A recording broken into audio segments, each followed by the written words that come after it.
Quand on aime une personne, on veut lui ressembler. Et on est fier de ressembler à Ibrahim, Abraham. Et on est fier de ressembler à Moïse, à Moussa. Comme on est fier de ressembler à la plus belle et à la meilleure des créatures, Muhammad, alayhi afdalus salati wa askat taslim. Ici, je ne suis pas là pour rendre pervers ou mécréant ou apostat ou je ne sais quoi des gens. Abadan. Le prophète, alayhi salatu wa sallam, dans Sahih Muslim, il est rapporté qu'il avait une barbe. Mais comment? Le terme katha, c'est-à-dire touffue ou alors très épaisse. Ce que le prophète vous donne, prenez-le. Ce qu'il vous interdit, délaissez-le. Ça, c'est les paroles d'Allah dans le Coran al-Karim. Al-amru lil-wujub. L'impératif indique le caractère obligatoire de la chose ou de l'ordre. La barbe est obligatoire, ayyuha al-ikhwat wal-akhawat. Est-ce que quelqu'un d'entre nous oserait dire, moi je suis plus beau que le prophète parce que je sors ici le rasoir Gillette ou je ne sais quoi et je me rase et je suis bien rasé?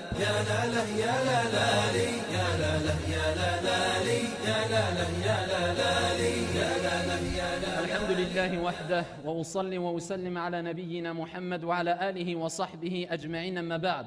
Mes chers frères et sœurs, ici je vais permettre à beaucoup de frères de ressembler à la meilleure des créatures sur la surface de la terre bi'idhnillahi azza wa jal. Je vais indiquer la voie qui va permettre à beaucoup de nos frères, et je ne dis pas de nos frères et sœurs, mais particulièrement de nos frères, à ressembler ici au prophète Mohammed alayhi salatu wassalam. Certes, quand on aime une personne, on veut lui ressembler. À titre d'exemple, si une personne aime vraiment son père, il voudra ressembler à son père. Bien plus que cela. Non seulement il voudra ressembler à son père, mais il sera fier de ressembler à son père. Si une personne aime sa mère et voit que sa mère a un très bon comportement, de très bonne moralité, il voudra non seulement ressembler à sa mère, mais il sera fier de ressembler à sa mère. Quelqu'un voit un savant, par exemple, à titre d'exemple. Il voudra lui ressembler. Et s'il lui ressemble, il sera fier de ressembler à cette personne qui est une personne parmi les gens de science. Que dire du fait de ressembler à la meilleure des créatures sur la surface de la terre, Khalilur Rahman, Muhammadur Rasulullah. Alayhi afdalus salati wa askat taslim.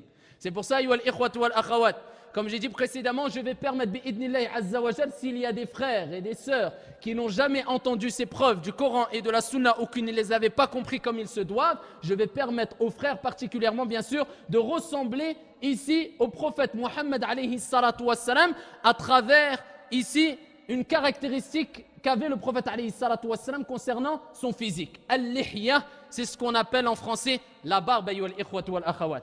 La barbe fait partie des sunan. Ça fait partie de la sunna du prophète Muhammad alayhi salatu wassalam. Et qu'est-ce qu'a dit le prophète alayhi salatu wassalam sur sa sunna? Il nous a montré l'importance de suivre sa sunna quand il dit alayhi salatu wassalam, et le hadith est rapporté par l'imam al-Bukhari selon Abu Huraira radiyallahu anhu wa arda, kullu ummati yadkhuluna al-jannah illa man aba, toute ma communauté entrera au paradis sauf celui qui se refuse, celui qui s'écarte de la voie, du chemin, de la moralité, des paroles, du comportement, du physique du prophète Muhammad alayhi salatu wassalam, sauf celui qui se refuse. Les compagnons, ils ont dit au prophète alayhi salatu wassalam, wa man ya'ba ya Rasulallah, et qui s'y refuse de rentrer au paradis. Si tu rentres au paradis, ya Abdallah, c'est par la miséricorde d'Allah azza wa jal et dû à tes causes. Allah a pris en considération tes causes, mais tu ne rentreras au paradis que par la miséricorde d'Allah. Si tu rentres en enfer, c'est qu'Allah a voulu, mais il t'a fait rentrer en enfer. Ici, ya Abdallah, si tu es vous en enfer, qu'Allah me préserve et vous préserve de l'enfer, car tu as mérité. Dû à quoi? À tes mauvaises actions. Écoute bien ce que dit le prophète. Sauf ceux qui se refusent. Qui se refusent d'entrer au paradis, na'am. Le prophète alayhi salatu wassalam a dit, Man ata'ani dakhala al-jannah. Celui qui m'obéit, il rentrera au paradis. Wa man asani dakhala an-nar. Et celui qui m'aura désobéi entrera en enfer. Ya ibadallah, le prophète nous rappelle l'importance de suivre ses commandements, de suivre son chemin, de suivre sa voie, de suivre sa moralité, de façon générale, dit ya Abdallah, de suivre sa sunna, alayhi afdalus salati wa askat taslim. Qala Shaykh al-Uthaymin rahimahullah ta'ala. Écoute ce que dit ce grand savant Shaykh al-Uthaymin rahimahullah ta'ala. Il dit, on se doit de suivre le prophète alayhi salatu wassalam, tant au niveau de sa moralité, que de son comportement, que de ses paroles. On doit suivre ses paroles. Ici, mettre en application ses commandements, ses ordres, délaisser ses interdits, de façon apparente et de façon cachée, dans l'adversité comme dans la facilité. Et il dit, Cheikh Al-Uthaymin, rahimahullah ta'ala, écoutez bien, et on doit suivre la sunna du prophète, alayhi salatu wassalam, même si ceci s'oppose, écoute bien, à tes passions. Très important. Rahimahullah ta'ala rahmatan wasi'a. Et ces paroles sont tirées du sermon qu'a donné Cheikh Al-Uthaymin rahimahullah ta'ala sur la barbe. Écoutez bien ce qu'il dit. Il dit, même si ceci s'oppose à tes passions. Ah, ici tu te soumets comme il se doit au commandement du prophète Mohammed alayhi salatu wassalam. Et il dit ensuite, toute personne qui, et il donne des exemples, qui se soumet ou alors qui plutôt suit la sunna du prophète alayhi salatu wassalam de façon apparente, mais pas de façon cachée. Ou bien, de façon cachée, mais pas de façon apparente. Ou bien, il suit la sunna du prophète alayhi salatu wassalam et il suit le prophète dans son comportement ou plutôt dans son physique, mais il délaisse sa moralité. Ou bien, il suit le prophète alayhi salatu wassalam dans la facilité, mais pas dans l'adversité. Il dit, si il les suit ou il suit la sunna du prophète alayhi salatu wassalam, que dans certains cas, il ne s'est pas soumis au commandement d'Allah et du prophète comme il se doit, il n'a pas concrétisé la sunna comme il se doit. Il n'a pas suivi la sunna du prophète alayhi afdalus salati wa askat taslim comme il se doit. Car nous, on doit suivre la sunna du prophète alayhi salatu wassalam comme il se doit, c'est-à-dire dans l'adversité comme dans la facilité, de façon apparente comme de façon cachée. On doit suivre les paroles du prophète, mais aussi le comportement du prophète, mais aussi la moralité du prophète alayhi afdalus salati wa askat taslim. C'est un tout, ayyuhal ikhwat wal akhawat. Voilà comment Cheikh Al-Uthaymin rahimahullah ta'ala nous rappelle l'importance de suivre la sunna du prophète alayhi salatu wassalam et de ne pas faire des choix. Je suis ses paroles, mais je ne suis pas son comportement physique. Ou ses traits de caractère physique. Je le suis quand j'ai des problèmes, mais pas quand j'ai pas de problème, je ne le suis plus. Non, dans sa totalité. Et il dit, et surtout pas quand tu te retrouves en face d'une chose, c'est-à-dire tu ne dois surtout pas délaisser la sunna quand tu te retrouves en face d'un commandement qui s'oppose à tes passions. Ah, c'est dur pour toi d'accepter. Parce que tu as mal. Cheikh Al-Uthaymin rahimahullah ta'ala dit, tant que tu ne t'es pas soumis à son commandement et à sa sunna, même quand ça s'oppose à tes passions, tu ne t'es pas ou tu n'as pas vraiment suivi la sunna du prophète alayhi afdalus salati wa askat taslim. Ayyuha al-ikhwat wal akhawat. Qu'est-ce qu'Allah azza wa jalla a dit et qu'est-ce que le prophète Mohammed alayhi salatu wa salam et quel est le jugement sur la barbe? Qu'est-ce qu'Allah a dit sur la barbe et qu'est-ce que le prophète a dit sur la barbe? Déjà avant d'aller plus loin, posons la question. Est-ce qu'Allah a parlé de la barbe dans le Coran al-Karim? Naam. Allah azza wa jalla a cité al-lihya dans le Coran al-Karim, dans la sourate Taha. Dans la sourate Taha, Allah azza wa jalla il parle de Haroun alayhi salatu wassalam et il parle de son frère Moussa alayhi salatu wassalam et il dit concernant la conversation entre Haroun et Moussa alayhi salam, il rappelle que quoi? Haroun a dit à Moussa alayhi salam, la ta'khudh bil lihyati wala bi ra'si. Ne me prends ni par ma barbe, il dit à son frère Moussa, parce qu'au début il dit quoi? Il dit ô fils de ma mère. Il dit ne me prends ni par la barbe et ni par la tête. La barbe est citée dans le Coran al-Karim, ayyuhal ikhwat wal akhawat. Et comment dire le contraire? Alors que même si tu vas voir les chrétiens, an-Nasara, ou tu vas voir al-Yahoud, les juifs, fa wa rabbil Ka'ba, qu'ils reconnaissent que ça fait partie de leur religion. Et pourquoi pas? Est-ce que vous avez déjà vu des chrétiens ou des juifs représenter, ce qui est interdit nous dans l'islam, walakin, représenter Isa alayhi salam, d'accord? Ou bien Moussa alayhi salam à travers un de leurs films ou un de leurs récits, sans mettre ici à cette représentation, la représentation de Isa ou de Moussa alayhi salam, à ce personnage bien sûr, et je rappelle que ceci est illicite dans l'islam de représenter un prophète, mais sans leur mettre à ces personnages-là une barbe. Non, même eux ils représentent Isa avec la barbe. Ils représentent Moïse, Moussa alayhi salam avec la barbe, parce que ça fait partie du comportement de tous les prophètes et les envoyés. De tous les prophètes et les envoyés, ayyuhal ikhwat wal akhawat. Continuons. Qu'est-ce qu'a dit le prophète alayhi salatu wassalam sur la barbe? Rapporté par l'imam Muslim. Le prophète alayhi salatu wassalam a montré l'importance de la barbe. Et ici, quand le prophète a ordonné de porter la barbe, ici dans plus d'un hadith authentique, plus qu'un hadith authentique, on dit que ceci fait partie de la sunna qu'on appelle al-qawliya. Écoutez bien, la sunna, la voie, le chemin, le comportement. Ici, la voie du prophète alayhi salatu wassalam. Ici, la sunna du prophète alayhi salatu wassalam se subdivise, si on veut, en trois catégories. Il y a ce qu'on appelle la sunna al-qawliya, la sunna al-fi'liya, la sunna al-taqririya. C'est-à-dire, la sunna al-qawliya, toutes les paroles du prophète alayhi salatu wassalam. Ah, c'est une sunna, on a dit ça faisait partie de la sunna du prophète alayhi salatu wassalam. Quand le prophète dit une chose, ça fait partie de la sunna concernant ses paroles, al-qawliya. D'accord. Qu'est-ce qu'il a dit dans ce type de sunna ou quelles sont les preuves qui concernent ce type de sunna? Le prophète il dit dans Sahih Muslim, il dit ahfu shawarib wa'fu al-lihya ou wa'fu al-liha. Rawahu al-imam Muslim. Le prophète alayhi salatu wassalam a dit couper, diminuer, dans des versions couper, dans des versions diminuer, dans des versions, le prophète alayhi salatu wassalam, il a rappelé qu'il a conseillé, d'après certains compagnons, de raser même ici les moustaches. Ala kulli hal, diminuer, couper les moustaches et laissez pousser vos barbes. Et laissez pousser vos barbes. D'accord? Dans un autre hadith, le prophète alayhi salatu wassalam a dit la même chose et en rajoutant et différenciez-vous ici des al-majous, d'accord, ceux qui adoraient, si mes souvenirs sont bons, c'était des mouchriquines, c'était des associateurs. Il nous a rappelé de nous différencier d'eux, d'accord. Et ici le prophète alayhi salatu wassalam a donné cet ordre dans plus d'un hadith, d'accord. Les savants, qu'est-ce qu'ils ont dit? La majeure partie des savants, concernant les savants des fondements du droit, ils ont donné une règle. La règle est quoi? Al-amru lil wujub. Je répète souvent cette règle, mais vous allez bien comprendre ici, bi'idnillahi azza wa jal wa billahi tawfiq. Ils disent ici que l'impératif, quand le prophète ou Allah ordonne une chose, pour savoir est-ce que c'est obligatoire, préférable, conseillé, déconseillé, ici, l'impératif indique le caractère obligatoire de la chose ou de l'ordre. D'accord? Le prophète, il te dit, fais ça, c'est obligatoire. Ne fais pas ça, c'est interdit. Tant qu'il n'y a pas une preuve du Coran ou de la Sunna, bifahmi salafil ummah, qui contredit, d'accord, ce que je viens de dire, c'est-à-dire qui fait passer l'impératif de l'obligatoire, par exemple, au préférable. Par exemple, le prophète, il t'ordonne une chose, mais dans un autre hadith, le prophète, il a fait ce qu'il a interdit de faire. Donc là, on dit ce n'est plus haram, mais c'est makrouh. Par exemple, dans quelques cas, c'est détestable. Ou quelquefois, c'est permis, ça dépend des cas. Ala kulli hal.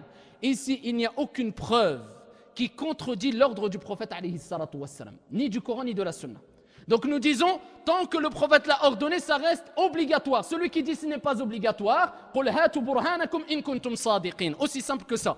Comme Allah il dit apportez votre preuve si vous êtes véridique. Il nous faut une preuve qui montre que le prophète alayhi salatu wassalam a dit vous pouvez diminuer les barbes, ou bien vous pouvez raser les barbes, ou bien le prophète alayhi salatu wassalam dans sa sunna fi'liya de l'action, ici il a diminué sa barbe, ou bien dans at-taqririya comme on va le voir bi'idnillahi azza wa jal, le prophète a vu un compagnon raser sa barbe et il n'a rien dit. Il n'y a aucune preuve ni du Coran ni de la sunna bifahmi salafil umma. Donc on reste dans cette règle-là qui est quoi? Al-amru lil wujub. Donc on dit que c'est obligatoire. Et nous commençons à apporter les preuves.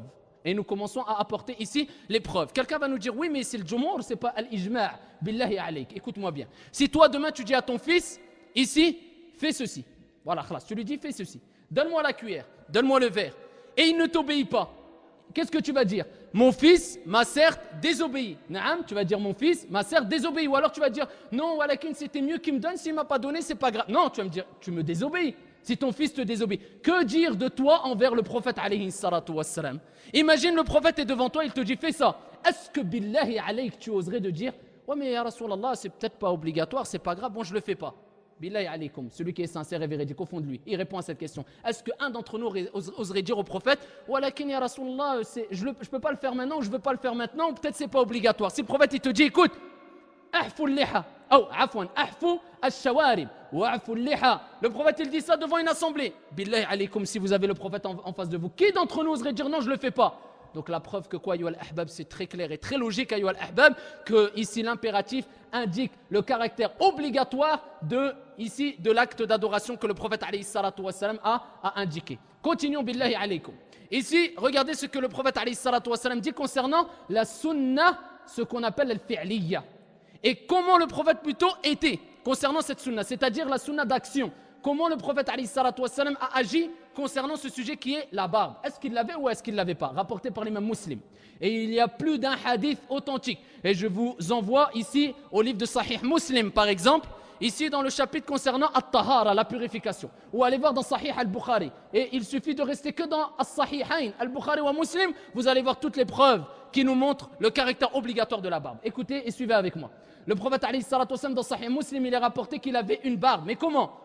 Le terme katha, c'est-à-dire touffue ou alors très épaisse. Dans une version, il avait beaucoup de poils dans sa barbe. Le prophète alayhi salatu wassalam avait une grosse barbe. C'est pas il avait une petite barbe.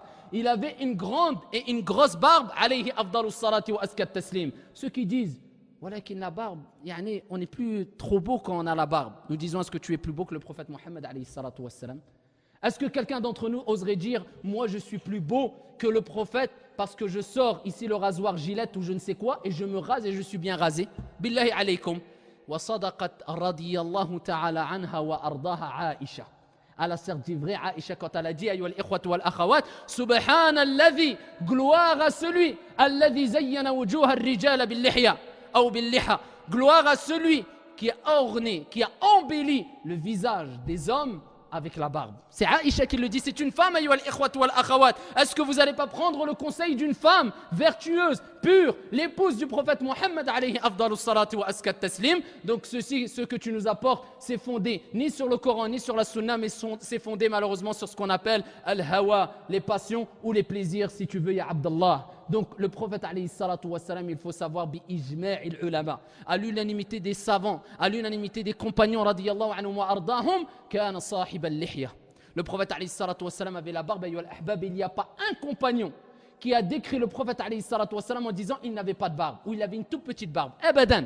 Je défie n'importe qui de me rapporter une preuve authentique sur cela. Il n'y a aucune preuve ni du Coran ni de la Sunna bi fahmi salafil umma. On continue.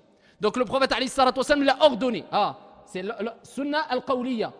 Il l'a fait, il l'avait. Sunnah al-fi'liya. As-sunnah al-taqririya, c'est-à-dire d'approbation. C'est-à-dire le prophète alayhi salatu wa salam, quand il voyait un compagnon faire une chose et il ne disait rien, ça voulait dire que quoi? Cette chose qu'a fait ce compagnon, c'est autorisé.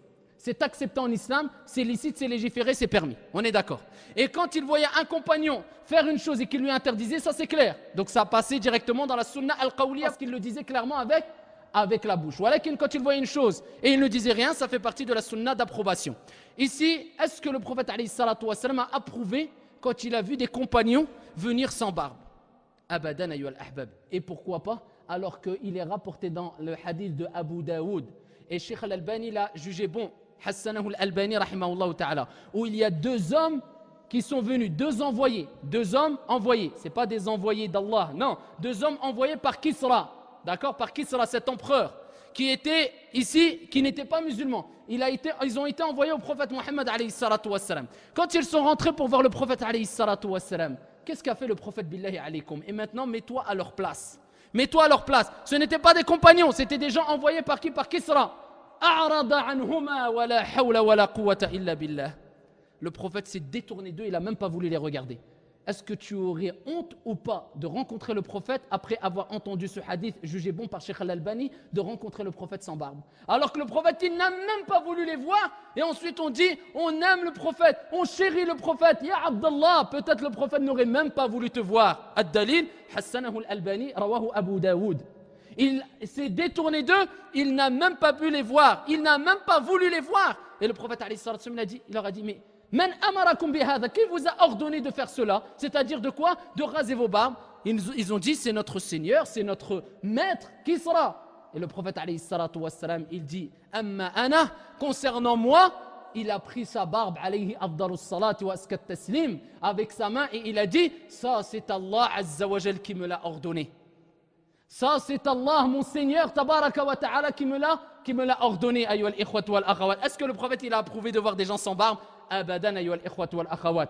Après que je vous ai dit ça, et apporter les preuves ayyuhal ahibba, que dans le Coran la barbe est citée, que dans la sunna authentique concernant al-qawliya, al-fi'liya, al-taqririya, la barbe est obligatoire ayyuhal ikhwat wal akhawat. Méditez les versets coraniques que je vais vous citer. Allah azza wa jalla dit dans le Coran al-Karim, wa ma kana li mu'minin wa la mu'minatin idha qada Allahu wa rasuluhu amran an yakuna lahumul khiyaratu min amrihim. Il n'appartient pas à un croyant ou à une croyante, une fois qu'Allah azza wa jalla et son messager ont décidé d'une chose, d'avoir encore le choix dans leur façon d'agir. Il n'appartient pas à un croyant ou à une croyante, une fois qu'Allah azza wa jalla et son messager ont décidé d'une chose, d'avoir encore le choix dans leur façon d'agir. Allah azza wa jalla dit dans le Coran al-Karim, فَلْيَحْذَرِ الَّذِينَ يُخَالِفُونَ عَنْ أَمْرِهِ أَنْ تُصِيبَهُمْ فِتْنَةٌ أَوْ يُصِيبَهُمْ عَذَابٌ أَلِيمٌ. Que prennent garde ceux qui s'opposent, écoutez bien, à son commandement. À qui? Le prophète Mohammed alayhi salatu wassalam. C'est Allah qui le dit. On a apporté les preuves de l'obligation. Ensuite Allah il nous dit maintenant, vous savez, que prennent garde ceux qui s'opposent à son commandement, qui leur touchent. Écoutez bien, que leur arrive, que leur touche ici une épreuve ou un châtiment douloureux. Continuez avec moi. يقول جل وعلا في كتابه العزيز فلا وربك لا يؤمنون حتى يحكموك فيما شجر بينهم ثم لا يجدوا في أنفسهم حرجا مما قضيت ويسلموا تسليما. Par ton Seigneur, ils ne seront véritablement croyants que lorsqu'ils t'auront pris juge, comme juge dans leurs affaires, leurs disputes. Écoute bien. Et qu'ils n'auront éprouvé aucune gêne dans leur cœur, dans leur poitrine, concernant ta décision, ta sentence, et qu'ils se soumettent ici à ta décision. C'est ça la soumission à Allah Azza wa Jalla et au prophète alayhi salatu wassalam, car le prophète ne parle pas poussé par sa passion, mais ce n'est qu'une révélation émanant de son Seigneur. Et pourquoi pas, alors qu'Allah Azza wa Jalla dit dans le Coran al-Karim وَمَا آتَاكُمُ الرَّسُولُ فَخُذُوهُ وَمَا نَهَاكُمْ عَنْهُ فَانْتَهُوا وَاتَّقُوا اللَّهَ إِنَّ اللَّهَ شَدِيدُ الْعِقَابِ. Ce que le prophète vous donne, prenez-le. Ce qu'il vous interdit, délaissez-le. Ça, c'est les paroles d'Allah dans le Coran al-Karim.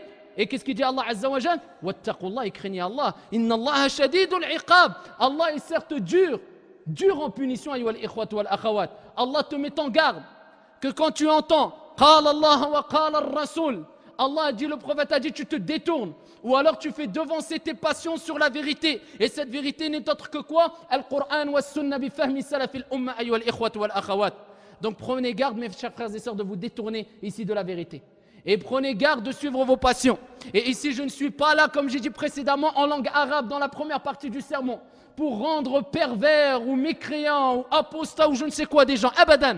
Fawarabbil Ka'ba, je suis là pour enlever ma responsabilité à même Allah Azza wa Jal, auprès d'Allah Azza wa Jal, devant Allah Azza wa Jal, et transmettre la religion bikulli adab, avec toute politesse et respect que j'ai envers vous. Et je ne dis pas, et soulignez bien ça, ayyuhal ikhwat wal akhawat, je ne suis pas en train de dire que de façon générale, on a le droit de dire que toute personne qui a la barbe, il est automatiquement et obligatoirement meilleur auprès d'Allah Azza wa Jal que celui qui n'a pas la barbe. Abadan, on ne peut pas dire ça de façon générale. Naam, il a fait un acte qui est obligatoire, qui est demandé en islam, walakin pour dire celui-là est meilleur auprès d'Allah, il est agréé auprès d'Allah, il est au paradis, tandis que l'autre, non, parce qu'il n'a pas la barbe, il est détesté par Allah, maudit par Allah, il est voué en enfer. Abadan, ayyuhal ikhwat wal akhawat, fa wa rabbil Ka'ba. Et ce n'est pas une règle générale à appliquer, walakin. On le sait et par expérience, et comme tout le monde le sait, qu'il y a beaucoup de gens qui ont la barbe et qui sortent avec le qamis et qui ont un comportement wala hawla wala quwwata illa billah qui ferait fuir même des animaux. Tandis que tu verras une personne qui n'a pas la barbe, walakin qui aime Allah et son messager, qui est sincère dans le peu qu'il fait et qui reconnaît que la barbe est obligatoire, il fait des actes d'adoration et qui a un comportement exemplaire. Et certes a dit vrai le prophète alayhi salatu wassalam quand il dit il n'y a rien de plus lourd dans la balance au jour de la résurrection, la balance du croyant au jour de la résurrection, min husnil khuluq, que quoi? Les bonnes moralités, le bon comportement. Walakin ayyuhal ikhwat wal akhawat, nous disons, ça ne veut pas dire que ah bah khlas, il a dit ça, je pars d'un excès en disant bah khlas, ça ne veut pas dire que j'ai pas la barbe, ici je suis pas bien. Non, tu n'as pas la barbe, tu as fait un péché grave, tout billah azza wa jalla, fait des efforts. Mais on part pas de l'autre excès en disant j'ai la barbe, je suis au paradis, les autres c'est des égarés. Abadan.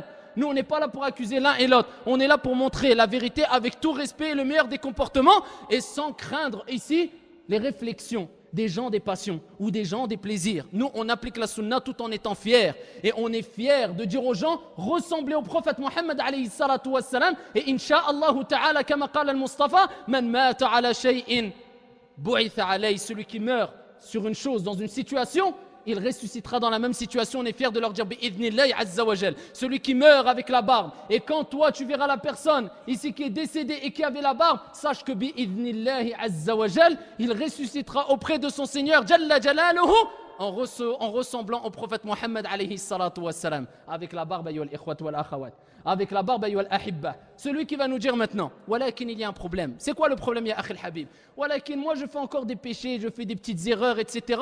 La barbe pour moi, naam, tu as bien compris la religion bi'idhnillahi azza wa jal, mais pas parfaitement. Pourquoi? Tu as bien compris, parce que certes, quand on a la barbe, ce n'est pas un jeu, parce qu'on sait très bien que quand on a la barbe et on sort, on représente tous les musulmans. Plus qu'une personne qui n'avait pas la barbe, c'est clair. Donc c'est une mas'ouliya, c'est une responsabilité. Et tu dois l'assumer. Mais ça ne veut pas dire, oh bah j'ai peur des responsabilités, je ne le fais pas. C'est obligatoire, tu dois le faire. Ou alors qu'à côté, tu dois assumer. Car quand on te voit avec la barbe, ici, tu es un exemple, que tu le veuilles ou non. Déjà, quand tu n'as pas la barbe et tu t'appelles Mohammed, tu représentes les musulmans. Que dire si tu as la barbe, ya Abdallah? Certes, walakin, nous te disons, mais laisse pousser ta barbe. Et sache que bi'idhnillahi azza wa jal, ta barbe, ça va être une cause de ton éducation. Pourquoi? Billahi alaykum, quelqu'un qui a la barbe, est-ce qu'il peut s'imaginer aller dans un café où il y a de l'alcool le soir à 11h du soir? Même pour lui, il va rire, il va dire c'est impossible. Pourquoi? Il y a la barrière, il y a la cause qui t'éduque. Il y a la barbe, ya Abdallah. C'est une barrière qui t'empêche de dériver à l'excès, ya Abdallah. Est-ce qu'une personne va se sentir mal, énormément mal, quand il va mettre une cigarette, azzakumullah, akramakumullah, dans sa bouche, alors qu'il a une grosse barbe? Il va se sentir mal. Cette barbe va le pousser à quoi? Délaisser plus facilement la cigarette. Est-ce que vous pouvez imaginer de voir une personne avec la barbe, avec des habits serrés, mélangés ici avec des femmes lors d'une soirée, akramakumullah? C'est impensable. Maintenant, on tire juste la barbe. On tire juste la barbe. Est-ce que c'est possible de voir une personne avec une cigarette dans la bouche? C'est choquant? C'est plus choquant. Est-ce que c'est choquant de voir une personne avec une bouteille d'alcool dans la main, il n'a pas la barbe, même s'il s'appelle Mohamed? C'est pas choquant au jour d'aujourd'hui. Mais si tu lui mets la barbe, c'est traumatisant, c'est vrai ou pas? C'est un rempart, ayyuhal ikhwat wal akhawat. La barbe t'éduque. Walakin, je ne dis pas, c'est comme certains le font malheureusement, et on a rencontré dans d'autres villes et pas dans cette ville, walillahi alhamd, des jeunes qui ont la barbe, mais walakin, c'est pas, ils font des petits péchés. Des péchés qui font partie des péchés capitaux, wal iyadhu billah.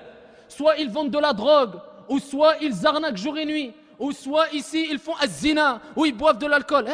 Ça c'est un excès, ayyuhal ahibba. On lui dit ittaqillah, crains Allah azza wa jal, et remets-toi en question, repose-toi la question, est-ce que je suis sincère ou pas? Ce n'est pas possible de rester dans des années comme ça avec la barbe et rester dans des grands péchés pendant 15 ans, 20 ans, wala hawla wala quwwata illa billah. Non, voilà qui nous disons aux frères, n'ayez pas peur, laissez pousser votre barbe et sachez que cette barbe vous distingue ici et fait la distinction claire entre les musulmans et les non-musulmans. Et nous, on respecte les non-musulmans.